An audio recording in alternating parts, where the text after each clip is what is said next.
It's a lot easier to get straight A's when you're not hungry, worried about where you're going to sleep, or commuting an hour each way. Remove those barriers and those students can do really well.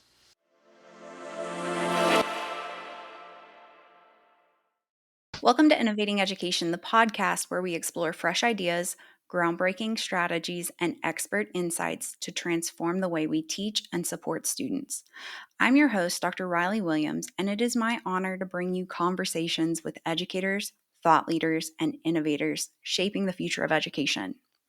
Today's guest is nothing short of extraordinary. Ruthe Farmer has spent the better part of 2 decades as a fierce advocate for equity in education and technology. She served as Senior Policy Advisor for Tech Inclusion in the Obama White House, led the National CS for All initiative, and has helped launch countless programs that empower girls and underrepresented students in STEM fields. One of my favorite of her contributions is Computer Science Education Week, which has helped catapult it into a national movement that has since brought coding and computational thinking into millions of classrooms. But today we're going to be shining a spotlight on one of her most impactful efforts, the Last Mile Education Fund. This is a visionary program addressing the financial barriers that stop low-income students that are just short of completing their degrees in tech and engineering. Ruth's work isn't just about widening the pipeline, it's about making sure that those who are already in it actually reach the finish line. And while her focus often centers on higher education and workforce pathways, the lessons and strategies she brings to the table have deep implications in education for all, especially as we rethink equity access and long-term student success. Ruthe, welcome to the show. Thanks for having me. I'm happy to be here. Well, you have led some of the most influential programs in STEM education, but I understand that your spark for this work started during your own college experience. Can you take us back to that moment? What opened your eyes to the need for equity in education and tech? So I remember as a college sophomore, I took a class in the rhetoric of women, and Jean Ward was the professor. And I was shocked that as a sophomore in college, it was like the first time I was learning about many of the women who founded suffrage, who led to the temperance movement, like all of these incredible women who had, despite not even being able to vote, had done tremendous things for society. And the fact that that was just not taught to me. And I didn't really learn about it until being a sophomore in college. And I thought to myself, like, how are young women supposed to aspire if we don't have any role models in the system? So that's kind of where I started to be an activist. I was going to say angry. I got a little angry and started to be an activist about that. And then I went into a career in marketing and advertising. And when I was, I think it was 2001, I made this huge pivot. I left corporate marketing and I went to the Girl Scouts, and I was fortunate to be able to sort of marry my passion about feminism and equal access for women and girls and wanting women and girls to have access to like good paying jobs with, at the time, Intel gave Girl Scouts the largest grant they had ever given to a nonprofit outside of a university, because they had taken over the sponsorship of the National Science Fair, and they found that there weren't girls in computer science, engineering, and math in the science fair. There were lots of girls in psychology and biology and other fields, environmental science, but not in those hard sciences. And so I worked with Intel and the Girl Scouts to build out a national curriculum and program to bring more girls into the engineering process, an engineering pathway, but learning the design process, which now that program has scaled all over the place. And I personally think Intel Design and Discovery is probably one of the most impactful design process curricula I've ever seen. And that is a middle school curriculum that we built out both as a summer camp and as a classroom opportunity.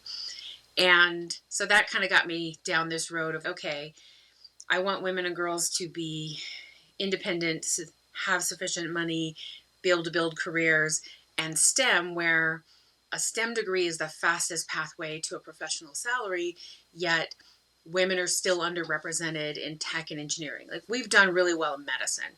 Women are more than half of doctors now, but we're still really, really low, like 20% when it comes to computing.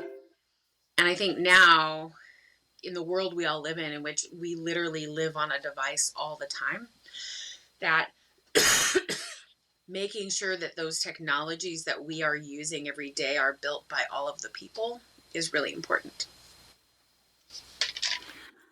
So, you've said it's not just about exposure to engineering and computer science, but it's about giving students real ownership of the learning.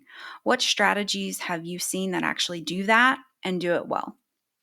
I think the best thing about design and discovery was the best thing and the hardest thing was that we did not dictate what project the girls would do. And so they had to find a problem that they wanted to solve that they cared about. And I remember going to the science fair and seeing 20 kids all doing, like, how do you make the strongest bridge out of popsicle sticks?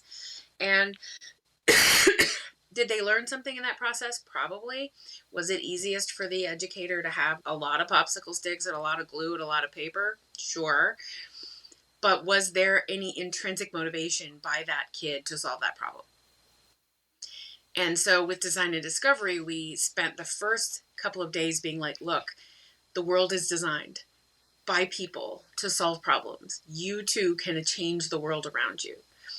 And we created something called a bug list, like, what bugs you? Put it on your bug list. And so we were showing them design solutions in the environment, and they would get so excited to be like, oh my gosh, this thing is solving this thing, and they're figuring it out.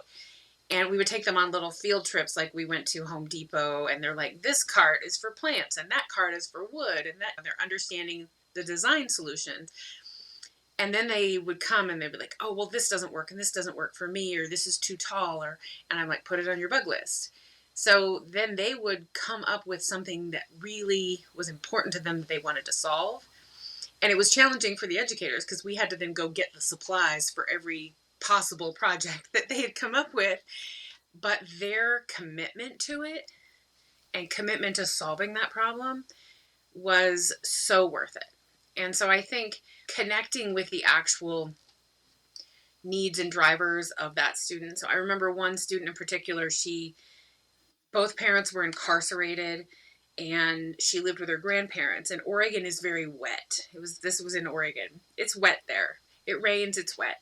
And her tennis shoes would get wet on the way home from school, and she'd put them in the dryer and they would make a lot of noise. Bang, bang, bang, going around in the dryer. And it always upset her grandpa. He didn't want the noise. So she ended up coming up with, and I think this is a really cool product, basically like a mesh bag that had like magnets that you could suspend your tennis shoes in the center of the dryer. So the dryer would turn and the tennis shoes would get dry, but they weren't banging around, right? And I think one of her iterations, she had the one that was magnetized, and then she had one that, like, it hung on the door, so the shoes sat on the door when it was closed in a little mesh bag. Totally sellable product. Like, I could imagine seeing that product online right now on Amazon, right? And that was her personal problem to solve. And so her commitment to solving it was there.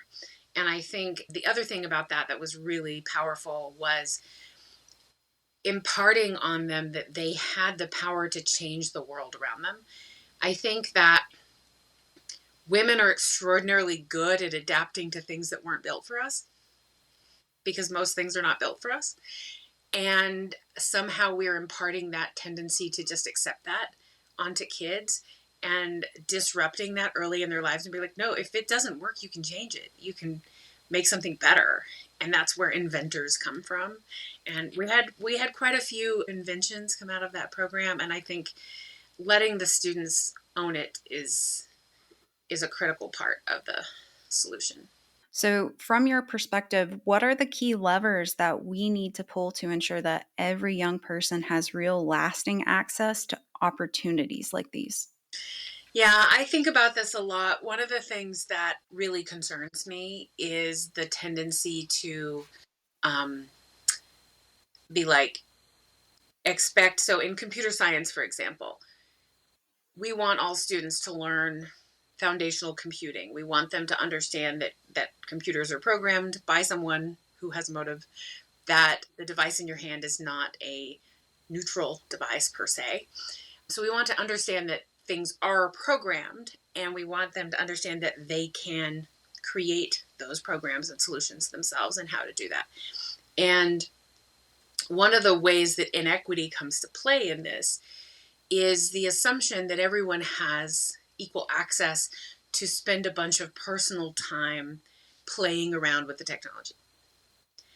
And so, and this plays out in lots of ways, but in the really seminal book, Stuck in the Shallow End, which was from about 2005, was a case study of a magnet STEM high school in Los Angeles public schools, where even though it was a magnet STEM high school in the most diverse district in the country, still there were only white and Asian kids in the computer science pathways.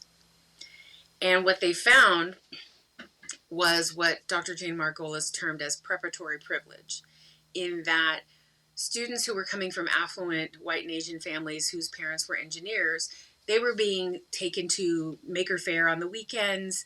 They had their own device at home.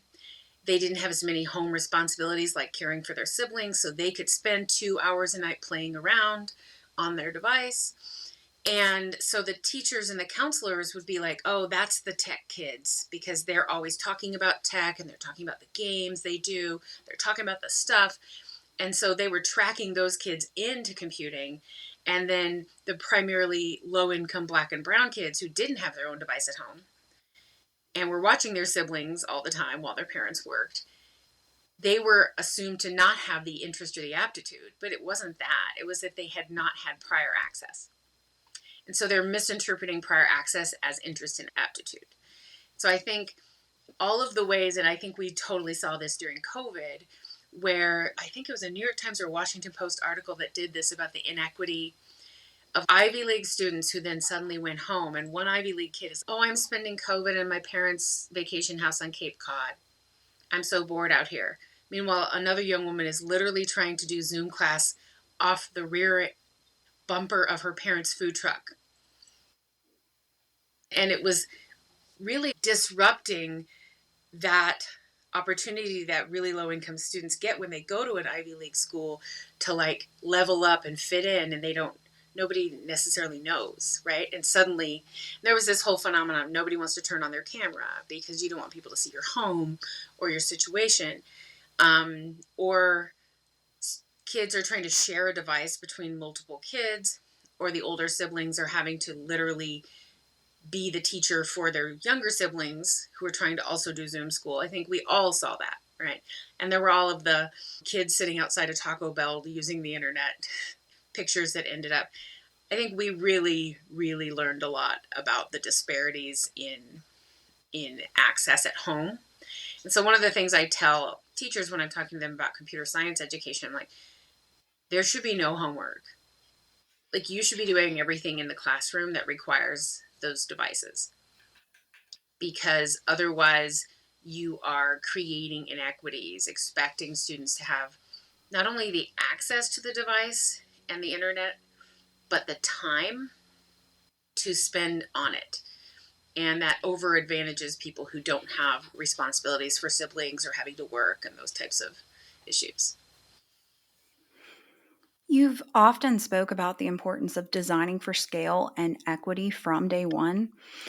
In addition, what are some other common missteps that schools or organizations make when trying to expand access to STEM and computing? Well, so when I talk about designing for scale, not everything should scale.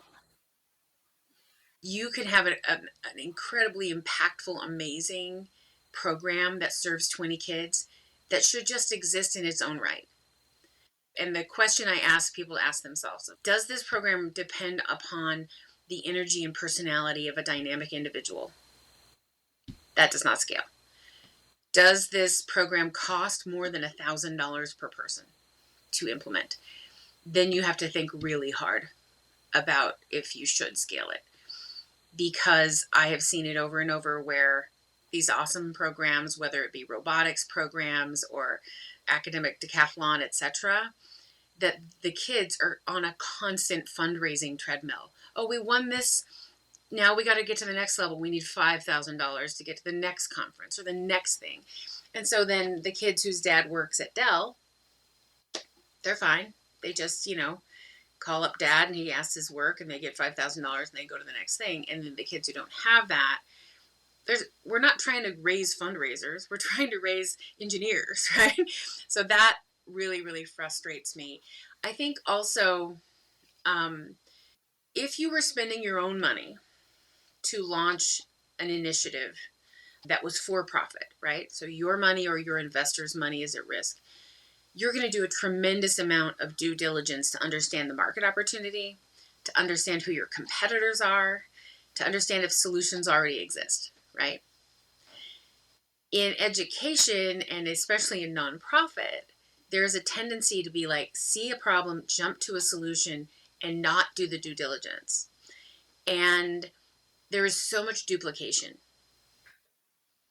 And duplication not only of curriculum offerings and programs, but duplication of the infrastructure to support that.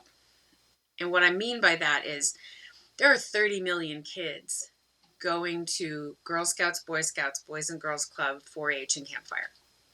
That youth infrastructure is the only place outside of the K-12 school where we have the attention of a child for multiple years in succession. That is literally the Walmart or Amazon of out of school time, right? The distribution channel. Yet, so many people, whether that's because of ego and branding and other things, they're like, I'm going to build a thing, my thing that has my name and my brand, and then I'm going to scale that. I'm like, why are you creating Radio Shack when we have Walmart and Amazon, right? Look at the networks that already exist. If you can drop your curriculum content or your program into the Girl Scouts, you can reach thousands and millions of girls across the whole nation in an infrastructure that already has vetted volunteers who've been through a background check. They're carrying insurance on all of those kids. They have facilities. They have all the things. So I really encourage people to figure out ways that they can collaborate and partner rather than build duplicative infrastructure. The other thing that I think is really important is a kid is not necessarily going to be in a robot club for 8 years. There's not enough content that you have to keep them interested. But they're going to be in the Girl Scouts or the Boy Scouts or the 4-H program for multiple years. And so the real success strategy, I think, is you have to give it to them once and then another year later and another year later. Like, you're going to do the coding badge and the animal badge and the earth badge when you're 5. And then at 7, come back and do a cybersecurity badge and a I'm a good person badge. And it's just a normal part of being a Girl Scout that you are learning this content and you're learning it over and over and over in a community with your peers. And that is really powerful. And I feel like with so many disparate programs that we're asking kids to participate in, there's often this drop off and there's not a handoff to the next thing. And what's beautiful about both the K-12 school system and the out of school time infrastructure is the ability to have that handoff continuum over time. And there's incentives in the system, right? Girl Scouts earn badges. Boy Scouts earn badges. Junior ROTC, they earn insignia that goes on their shirt. And so what are the incentives structures in those programs that help us pull kids through? And how can you align your content that you want to deliver to the incentives? Just like standards, right?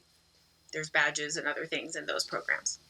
So I think my sort of famous quote is, your lack of research does not create a market opportunity, because there are literally dozens and dozens and dozens, hundreds of things out there that have been created that you should at least learn from before you make something new. What I'm hearing is that the innovations are only as powerful as their ability to reach and keep reaching the students that need it the most.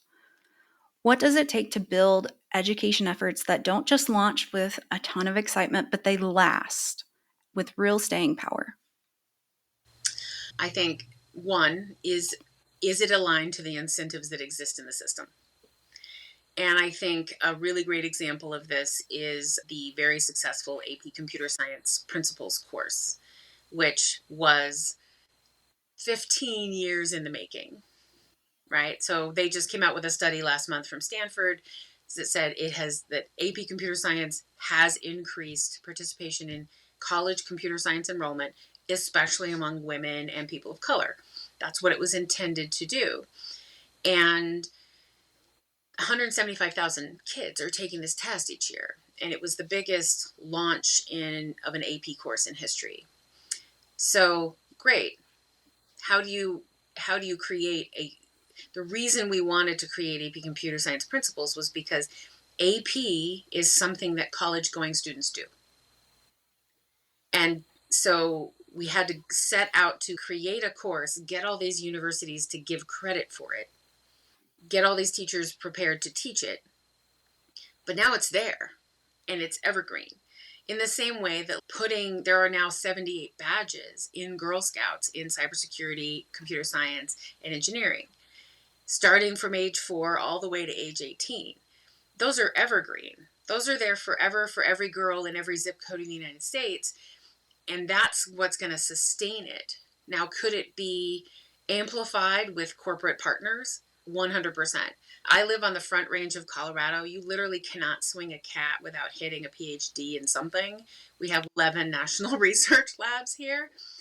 And it makes no sense for a Girl Scout troop to be sitting there trying to teach themselves cybersecurity when you've got talented professionals here. So I am really looking forward to when we figure out how to effectively bring the corporate talent together with the youth programs and the schools. And it's not easy. You can't just roll up to a school and be like, I'm here to teach you. That doesn't always work. But figuring out how to make those partnerships work and leveraging all of the volunteers. And one of the things that I believe about Girl Scouts, and I'm on the board of Girl Scouts of Oregon, and I work with Girl Scouts of Colorado, and I am sort of a green blood for life. But if there was ever a time for men to step up and volunteer with Girl Scouts, it's tech and engineering. Men are 80% of the technology workforce. So your brothers, your uncles, your grandpas, like, get down there. They have a shirt that says man enough to be a Girl Scout. You can be a Girl Scout too, because the content is going to be relevant to all kids. But, girls are still being left out a lot of those educational pathways just by virtue of society, media channels, messaging, and all of the ways that we have historically behaved. I'm just thinking on a smaller scale. With Kiwanis this year, just for Easter, so it just happened, we decided to partner with the Boys and Girls Club to host our Easter egg hunt because we were having less participants. And in doing so, we had a much greater turnout because we were helping support the Boys and Girls Club. So what I'm really hearing is that networking. I want large scale initiatives, but it's not just our rural schools, our rural areas. Make those connections with your community partners, right? Well, one of my favorite stories in this, I can take zero credit for this other than I was in the audience when it was announced, but there is an initiative that was announced at the 2013 Clinton Global Initiative called Wash Time is Talk Time. And we know that children from affluent families are spoken to thousands more words before they are 5, when their brains are growing, the critical brain development time, than kids in poverty. And so this early childhood literacy education organization got together with the National Coin Operated Laundry Association. And they put reading kiosks in laundromats. And so they had signs in multiple languages that were talking about the importance of speaking to your child, reading to your child, and interacting with them. Because Watching a video is not a substitute for human interaction when you're a baby. And encouraging parents to take the 2 hours that they're spending in the laundromat, instead of reading to themselves or scrolling on their phone, to spend that time interacting with their child. And who would have thought that the coin operated laundry association, which is like a whole bunch of, just picturing dudes in their late 50s that own laundromats all over the country, that they are becoming this pillar of early childhood education. But it's such a beautiful but disruptive approach. Another really fun example is a project that I did with, actually, I wrote and passed federal law in 2020. And what we'd identified was that there's more than 500,000 students that are in the junior ROTC programs across the United States. It's the largest federally funded youth program. It's also been, 50 years old. It's been around forever. And I did a crosswalk between the schools that had junior ROTC, which is 3,421 schools, and the schools that were teaching computer science. And it was 17%. And that was 2017. It's much better now. But I basically made the argument that, like, these young people have already put on a uniform. They are already expressing interest in working in our national defense. All national defense is technology now. Yet this population could not prepare for a modern defense job if they wanted to, because they don't have the courses in their school. And so I was able to use that to bring it to Congress and talk to senators and members of Congress and say, look, this is a national defense priority. And so we were able to pass a grant program into the defense budget that would fund capacity building for schools that provide junior ROTC for high demand STEM fields. And it was written as capacity for the schools because the halo of those 3,400 schools was actually 4 million kids. So there's 500,000 junior ROTC, but there's over 4 million other kids going to those schools. And so that program was passed in like 2020. The other thing we did with that was we looked at the incentives, right? And students in junior ROTC want to earn badges and insignia to go on their uniform. And so we created the cyber readiness badge that you earned partly by taking AP Computer Science. And so previously, AP Computer Science was in competition with junior ROTC because they were both electives. But this way, AP Computer Science is actually satisfying a requirement for your junior ROTC rewards. And so what are the incentives that already exist, right? What are the levers we can already pull? I mean, I love the Kiwanis example because, like, you want kids to come to your thing. The Boys and Girls Club has kids, and, like, why not? And I think there's also another program that I launched, which I love very much. It's called Aspire IT. And when I had launched Aspirations in Computing, which is a recognition and community for girls in high school that are interested in computer science, those girls started doing, like, I'm going to do an after school program for middle schoolers, or I'm going to do a summer camp. And so I'm like, let's leverage this. So I raised a bunch of money and we created a grant program where we said any young woman in Aspirations in Computing who's in high school could have money to start a summer program or an after school program for other girls. Now, who's more inspiring to a 12-year-old than a 17-year-old? Right? So if you want to get little girls excited about technology, show them a teenager who's excited about technology. The other problem that is solving is that while your local Girl Scout Council or Boys and Girls Club might want to teach computing, they don't have anyone qualified to teach it. So here I am giving them and paying a young woman to teach it. We also had partnerships set up with universities where universities want to do these outreach programs, but those are adult serving organizations. They don't know how to recruit and work with middle schoolers. But the teenagers, they're close to it. They're just out of middle school. They have siblings, they have relationships, they're in Girl Scouts and other programs. So that Aspire IT program launched well over 600 camps and after school programs led by young women for girls. It also put those young women into a role where they had a paid job on their resume related to technology, which is important to helping them get hired. It also put them in contact with people who became their mentors, who were faculty at universities or staff at the nonprofits they worked with. Some of those organizations have spun out into completely different nonprofits serving thousands of kids a year now. But it was that audaciousness of youth that those young women were like, sure, I can do this. And it's been pretty incredible, but it's leveraging a need, an opportunity, existing resources, and an incentive. You just blew my mind. You know, we've heard some incredible stories today about students who are defying the odds, but we also know that many fall short, not just from a lack of talent, but from a lack of resources. Your program, the Last Mile Education Fund, is changing that. Can you walk us through what the fund does, who it serves, and how listeners can support or spread the word about your mission? Sure. So I have been spending the last 2 decades building this pipeline. And due to the joys of social media, I have had a front row seat to the lives of thousands of young people going through the process of becoming engineers and technologists. And so I'm following them on, well, it used to be Facebook. They're not on there anymore, but Instagram, LinkedIn, etc. We're staying in touch. And in 2017, one of the students I had been watching a long time posted on our Facebook group, and she said, what happens if I cancel an internship that I've committed to? And this was April. Like, this was summer of her junior year. This internship is a job interview, right?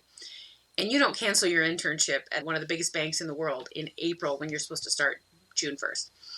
So I contacted her and I was like, what's going on? And I kind of had to drag it out of her, but eventually she's, I can't afford a bus ticket from Mississippi to North Carolina.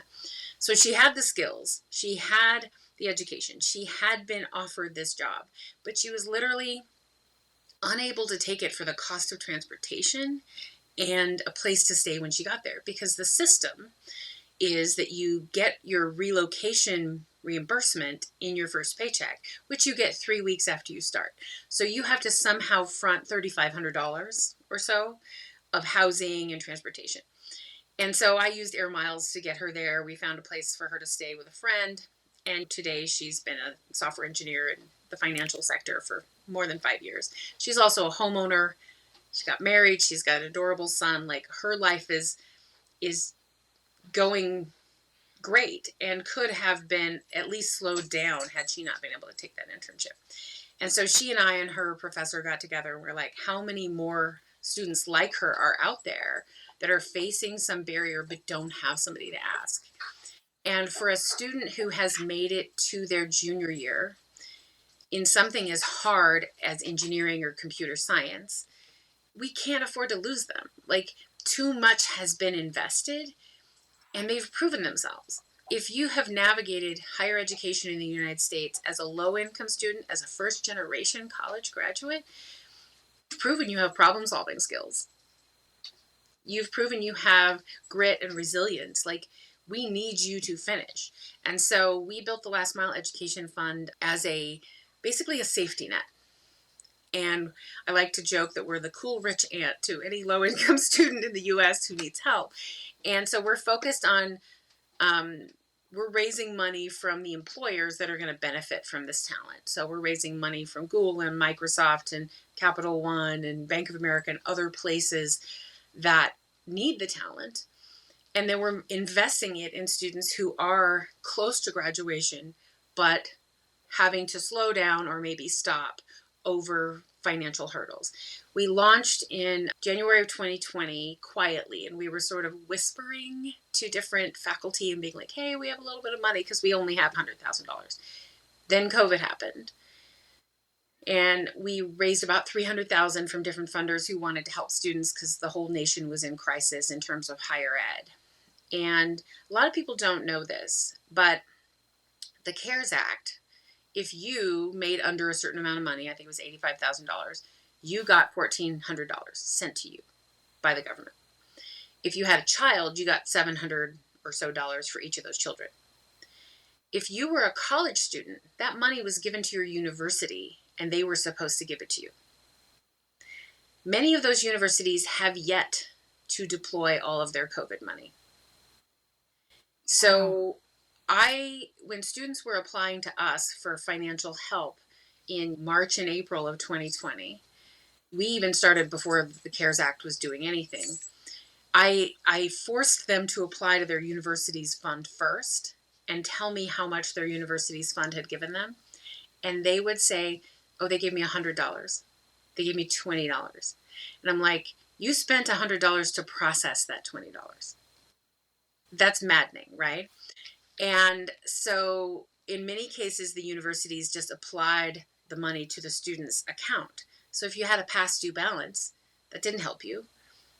Like these students I kept 6 students in an Airbnb for 6 months in 2020 because they were literally homeless, because their institution had given them a full ride, including housing and food, and then closed the dorms.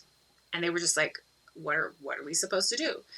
So today, the Last Mile Education Fund is available to any student, any gender, at any institution in the U.S. who falls within our funding categories, which are growing all the time, but our core focus is students who are earning a bachelor's degree in a high demand STEM field like computer science, data science, cybersecurity, AI. And we will give them cash up to $600 really fast. Be like, just here's some cash. Or depending on what's going on, if they need like a new laptop, or they're trying to get to a summer internship, or there's one of the things we see happen a lot is a student has made it all the way to their final term of their senior year. And because they have a past due balance from the prior term, they won't let them register. So they're like literally 4 to 6 months from the degree and the job. And they often have a job waiting for them. But the school's only leverage is that past due balance, right? So they'll hold them hostage over it. And so we will then pay the past due balance so they can register for the spring term. And then when they graduate, they get their job and they pay their spring term. And on average, we're investing $1,270. It is like a ridiculously low amount of money given the impact, which is we've calculated every student that we get to graduation in 1 year is going to earn $32,459 more than a student with some college and no degree. In 10 years, that student will have a 246x return on investment. They will earn $510,000 more. They will pay $134,000 more in federal taxes. They will save an additional $30,000 towards their retirement, which is wealth generation. And it saves the government $198,000 of social welfare costs. So there's no downside. And we're investing small amounts of money just in time. And what's really special is this is totally done from an abundance and a trust-based viewpoint. So we don't ask for GPA. I don't care what your GPA is. If you've made it this far, like C's get degrees, you need to graduate. So we don't even ask for GPA. We don't make them perform their poverty. I don't want to see your parents' taxes. If you qualified for federally subsidized financial aid, you're poor enough for me. You can have some money. If they don't have that kind of documentation, then we have an interview and talk with them and figure it out. So if they have financial need and they're in one of the majors we have funding for, we say yes. We say yes to every qualified student. And we do it extremely fast, which is so different than how scholarships and the whole notion of scholarships are about like finding outliers. Who's the best of the best, and let's reward them for being the best of the best, versus the idea of outliers, right? It's a lot easier to get straight A's when you're not hungry, worried about where you're going to sleep, or commuting an hour each way. Remove those barriers and those students can do really well. Ruth, you have shared so much wisdom, so much inspiration today. As we wrap up, what's one message or insight you most want listeners to take away from this conversation? So I think the key is an abundance viewpoint. Like really check your biases at the door and open your mind to who has potential. And I'll tell a little quick story. When I was launching aspirations in computing, I was spamming every teacher in the country, being like, "Hey, we have this program for girls. Please nominate girls." And I got a email from a teacher in the Midwest who was like, "I don't have any girls I would nominate for an award in tech, but I have this boy, and he is amazing, and he does robots and Java, and he's going on and on about this boy. And he's like, do you have an award for him?" And I thought to myself, I'm like, did you just write to a national women's organization and ask us for an award for a boy instead of recommending the girls in your class? So I wrote him back and I said, look, boys are not underrepresented in computing, girls are. So if you could just look around at the girls in your classes and look for signs that they're showing interest and aptitude in this area. And he goes, well, there are these two girls that are constantly trying to show me the animations they build. I'm like, that's them. Those are the girls. And ultimately, that teacher became one of our biggest champions. But he just needed to see that it wasn't just people that reminded him of himself that had potential. That those girls doing animations that he probably thought were dumb were also showing potential.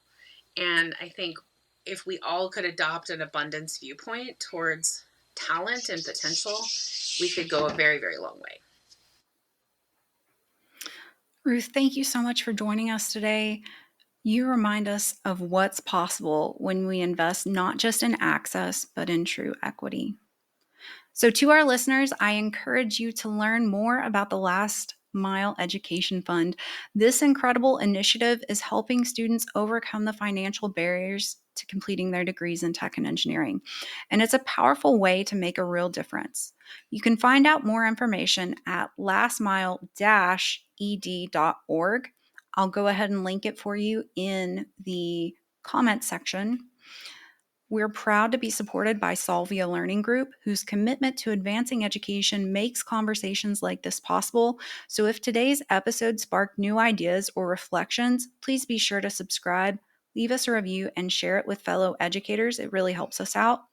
Until next time, keep innovating, keep inspiring, and keep making a difference in the lives of your students.